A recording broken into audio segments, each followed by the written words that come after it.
Praise the lord. యేసు క్రీస్తు నామములో మీ అందరికీ వందనాలు తెలియజేస్తా ఉన్నా. ప్రతిదినము ప్రభుతో అనే ఈ యొక్క కార్యక్రమానికి మిమ్మల్ని అందరినీ కూడా ప్రేమపూర్వకంగా ఆహ్వానిస్తూ చిన్న ప్రార్థన చేసుకుని మనం ప్రారంభించుకుందాం.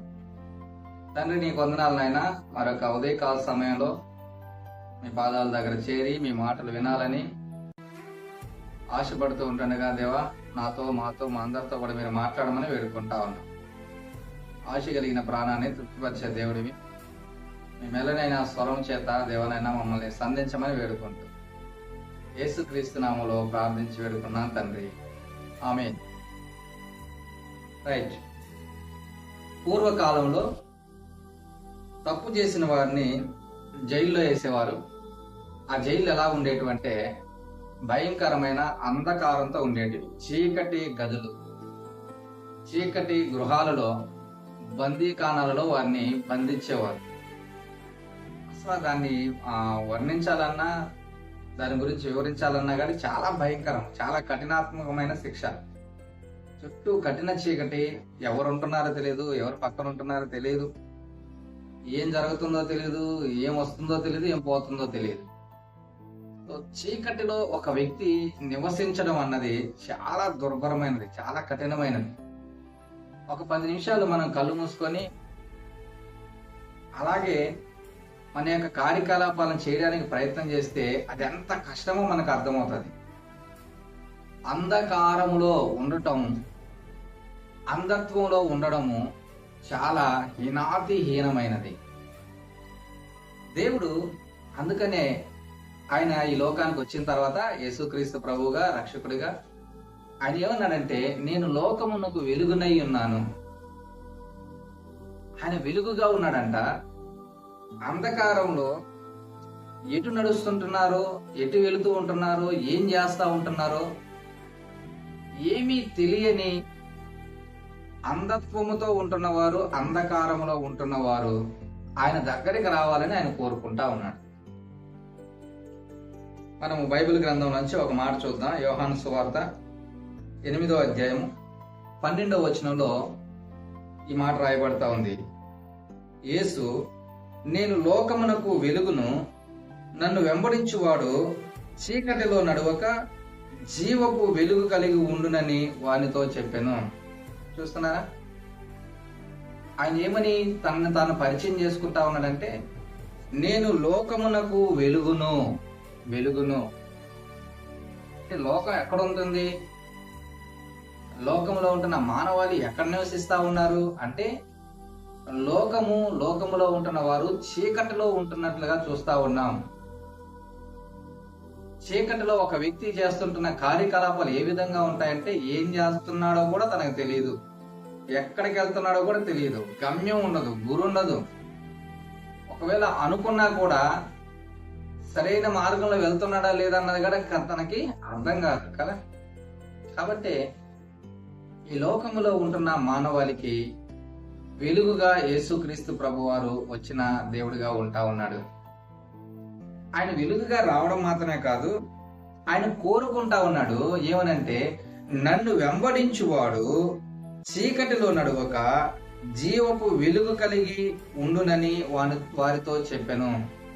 సో దేవునితో నడిచేవారు ఎలాగుంటారు అంటే, వారు చీకటిలో నడిచేవారిగా ఉండకుండా జీవపు వెలుగు కలిగిన వారిగా ఉంటారు. జీవపు వెలుగు కలిగిన వారిగా ఉంటారు. స్పష్టంగా తెలుస్తుంది ఎక్కడికి వెళ్తున్నారో, ఏం చేస్తున్నారో, గురేంటో, గమ్యమేంటో తెలిసిన వాడిగా ఉంటాడు. ఏది మంచిదో, ఏది చెడో తెలుసుకునేవాడిగా ఉంటాడు. ఏది సత్ప్రవర్తనో, ఏది దుష్ప్రవర్తనో తెలిసిన వాడిగా ఉంటాడు. ఏది సత్యము, ఏది అసత్యము గ్రహించిన వాడిగా ఉంటాడు. అందుకని దేవుడు అంటా ఉన్నాడు, నన్ను వెంబడించువాడు చీకటిలో నడువక జీవపు వెలుగు కలిగి ఉండునని వారితో చెప్పాను.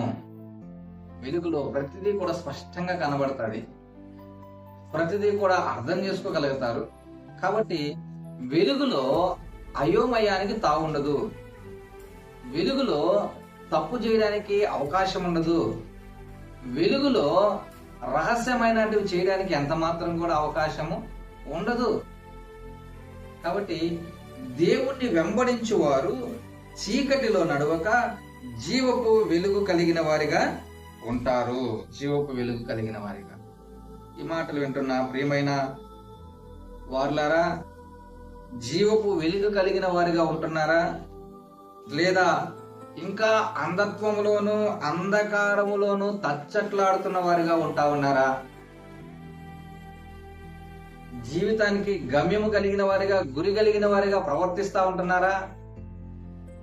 సత్యమైన మార్గంలోనే నడుస్తున్న వారిగా ఉంటా ఉన్నారా?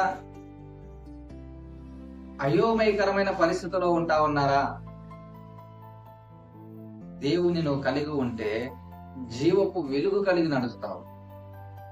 దేవుడు నీలో లేకుండా ఉన్నట్లయితే, దేవుని నువ్వు అనుసరించకుండా ఉన్నట్లయితే ఇంకా నువ్వు అంధకారంలోనే మగ్గిపోతుంటున్న వ్యక్తిగా ఉంటా ఉన్నావు. జాగ్రత్త. ఇంకా గందరగోళ పరిస్థితికి గురవుతుంటున్నావు. జాగ్రత్త. అయోమయకరమైన పరిస్థితుల్లోనే నువ్వు ఉంటున్నావేమో. జాగ్రత్త. ఏం చేస్తున్నావో, దానివల్ల నీకు లాభం ఉందా, నష్టం ఉందా, గ్రహించలేని, గుర్తించలేని, కళ్ళు మూసుకుపోయిన వాడిలాగా ఉంటున్నావేమో. జాగ్రత్త. అలాంటి చీకట్లో నుంచి నువ్వు బయటకు రావాలని దేవుడు కోరుకుంటా ఉన్నాడు. నీ జీవితం పట్ల, నీ బ్రతుకు పట్ల ఒక స్పష్టమైన క్లారిటీ నువ్వు కలిగి ఉండాలని దేవుడు కోరుకుంటా ఉన్నాడు. దేవుడు నిన్ను ఎందుకు సృష్టించాడు, ఆయన దేని నిమిత్తం ఆయన నిన్ను బ్రతికిస్తూ ఉంటున్నాడు, నీ జీవితానికి కలిగిన పరమార్థం ఏంటో నువ్వు తెలుసుకోవాలని దేవుడు ఆశపడుతున్న వాడిగా ఉంటా ఉన్నాడు. అందుకని ఆయన అంటున్నాడు, వెలుగులోకి రా, వెలుగులోకి రా. నువ్వు వెలుగులోకి వస్తే నీలో ఉంటున్న లోటుపాట్లేందో నీకు తెలుస్తాయి. నువ్వు వెలుగులోకి వస్తే నువ్వు పొరపాటు చేయడానికి అవకాశం ఉండదు. అందుకని అంటున్నాడు, నేను లోకమునకు వెలుగును. ఆయన వెలుగులోకి రావడానికి నువ్వు ఇష్టపడితే నీలో ఉంటున్న ప్రతి బలహీనతను కూడా నువ్వు సరి చేసుకోవడానికి అవకాశం ఉంటది. ఒక భక్తుడు కీర్తన రాస్తూ ఇలాగంటా ఉన్నాడు అన్నమాట. 119వ కీర్తన 105వ వచనం చదివితే, నీ వాక్యము నా పాదములకు దీపమును, నా త్రోవకు వెలుగునై ఉన్నది. దేవుని మాట మన త్రోవకు వెలుగై ఉన్నదంట. ఒక వ్యక్తి టార్చర్ వేసుకొని నడుస్తా ఉంటే ముందు దారంతా తేటగా కనబడతా ఉంటది. చీకట్లో తడబాటు లేకుండా చక్కగా నడవగలడు. దేవుని మాట అంట, దేవుని వాక్యం అంట త్రోవకు వెలుగై ఉంటా ఉంది అని కీర్తనకారుడు చెప్తా ఉంటా ఉన్నాడు. మరి వెలుగు కలిగిన త్రోవలో నువ్వు నడుస్తున్నావా? అంటే దేవుని వాక్యము కలిగి నువ్వు నడుస్తా ఉంటున్నావా? నీ పాదమునకు దీపముగా దేవుని వాక్యము ఉంటుందా, ఉందా? ఒకవేళ లేకపోతే నువ్వు ఇంకా చీకట్లో నడుస్తున్నావని గ్రహించు. నువ్వు ఇంకా తచ్చట్లాడుతుంటున్నావని గ్రహించు. నువ్వు ఇంకా ఎటెల్లాలో ఏం చేయాలో తెలియని వాడుగా నువ్వు ఉంటున్నావని గ్రహించు. దేవుడు పిలుస్తున్నాడు, నేను వెలుగును, నాలోకి మీరు రండి. నాలోకి మీరు వస్తే జీవపు వెలుగు కలిగి నడుస్తారు, జీవపు వెలుగు కలిగి బ్రతుకుతారు, జీవిస్తారు. ఉదయకాల సమయంలో ఈ మాటలు వింటున్న ప్రియమైన వాళ్ళారా, వెలుగు కలిగిన వ్యక్తిగా ఉంటున్నావో, ఇంకా చీకటిని హృదయంలో రాజ్యం వెళ్తా ఉందో పరీక్షించుకో. నీలో ఉంటున్న ఆ చీకటిని తొలగించుకోవాలని ఆశపడితే, ఇదిగో నేను లోకమునకు వెలుగును అని చెప్పిన ఆయనను వేడుకో. ప్రభువా, నా హృదయంలో ఉంటున్న చీకటిని తొలగించు. నా పాపము చేత అంధకారంతో నింపబడిపోయిన నాలో ఉన్న పాపాంధకారాన్ని తొలగించి నీ జీవపు వెలుగులను నింపు ప్రభు అని వేడుకో. దేవుడు సహాయం చేస్తాడు. అప్పుడు నీ జీవితానికి ఒక సార్థకత ఉంటది, నీ జీవితానికి ఒక గురి, గమ్యం ఉంటది. కాబట్టి చక్కగా నువ్వు నడవగలవు, విజయ పదంలో నువ్వు ముందుకు వెళ్ళగలవు.